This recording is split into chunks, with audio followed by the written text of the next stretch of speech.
Kesadaran gender mengacu pada pemahaman dan pengakuan individu terhadap konsep gender dan kompleksitasnya. Ini melibatkan pengakuan bahwa gender bukan hanya terbatas pada kategori biner pria dan wanita, tetapi mencakup berbagai identitas dan ekspresi gender. Gender menurut Jerry dan Jerry, misalnya dalam Dictionary of Sociology, ada dua pengertian.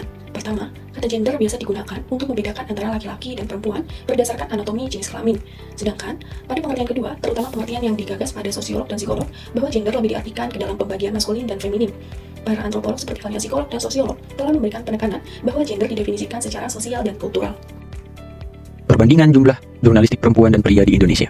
Menurut Ketua Persatuan Wartawan Indonesia atau PWI, Margiono, jumlah jurnalistik Indonesia, laki-laki dan perempuan, berkisar antara 100.000 hingga 150.000 orang.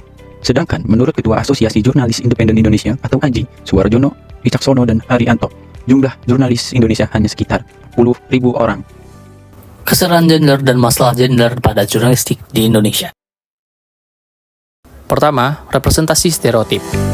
Gaya headline berita di Indonesia mengungkap diskriminasi gender di media.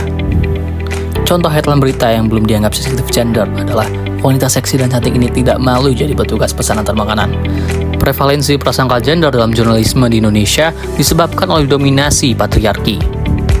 Eksploitasi terjadi karena memandang perempuan sebagai objek dalam ideologi patriarki, dan peran penting media dalam menanggapi konflik ini adalah identifikasi, interpretasi, penerjemahan, dan distribusi realitas.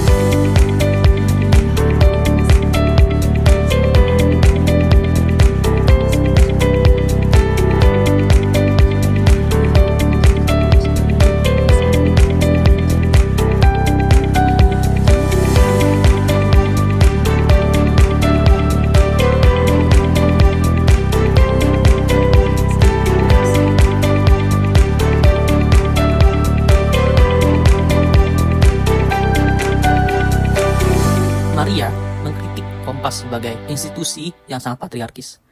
Dia mencatat bahwa struktur organisasi tersebut masih memiliki pemikiran yang patriarkis. Contohnya, dalam editorial Hari Ibu dengan judul Ibu adalah Nahkoda bagi Keluarga dan Bangsa, editorial tersebut memberikan ungkapan yang menggembirakan dan menganggap bahwa perempuanlah yang bertanggung jawab atas keluarga. Kompas, sebagai salah satu media terkemuka di Indonesia, memegang peran yang sangat penting dalam membentuk dan memperluas kesadaran gender di tengah-tengah masyarakat saat ini. Adapun beberapa langkah yang dapat dilakukan oleh Kompas dalam menangani hal tersebut ialah: pertama-tama, Kompas harus bisa memastikan bahwa pemberitaannya mencakup berbagai perspektif dan pengalaman dari perempuan-perempuan dan laki-laki. Kedua, Kompas dapat secara aktif mengangkat isu-isu mengenai gender yang relevan dan penting, baik itu membahas kesetaraan gender di tempat kerja maupun mengumpas dampak dari kebijakan sosial terhadap perempuan.